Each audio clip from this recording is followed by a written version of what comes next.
ये है हमारा फुल वेव रेक्टिफायर। इसमें क्या है, हमने कंपोनेंट लगा रहे स्टेप डाउन ट्रांसफार्मर 220 वोल्ट जाता है, 12 200 मिली एम्पियर का ट्रांसफार्मर। आप 200, 500, 700 और 1 एम्पियर तक का ले सकते हो। इसमें कंपोनेंट में स्टेप डाउन ट्रांसफार्मर में 12 ये हो गया।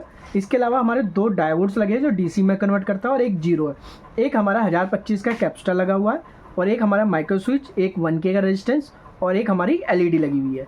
ये है इसके कंपोनेंट।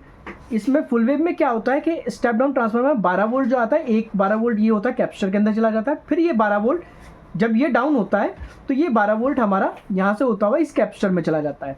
तो ये क्या कहते हैं, फुल वेव हो जाता है। अगर इस डायोड को छोड़ देंगे तो हमारा एक हाफ वेव हो जाएगा, तो 0-12 की वेव में कैपेसिटर के अंदर जाएगा। ठीक है, तो ये डायोड से 12 वोल्ट के कैपेसिटर के अंदर।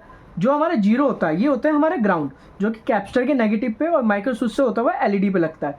और जो कैपेसिटर का पॉजिटिव होता है वो डायोड से होता हुआ रेजिस्टेंस के थ्रू एलईडी के पॉजिटिव पे लगता है। ये ग्राउंड के स्विच के थ्रू हम करते हैं। जैसे हम स्विच को प्रेस करते हैं, फुल वेव रेक्टिफायर की जो पावर होती है वो इसके अंदर चली जाती है। जो कैपेसिटर में फिल्टर होकर स्टोर हो रखा था वो फिल्टर होकर इसमें जाता है। आपने देखा होगा टीवी में किसी में भी फिल्टर होकर कैपेसिटर के थ्रू ही एलईडी इंडिकेशन में कुछ सेकंड ही रहती है। अब हमने यहाँ से 220 वोल्ट सप्लाई हटा दी है।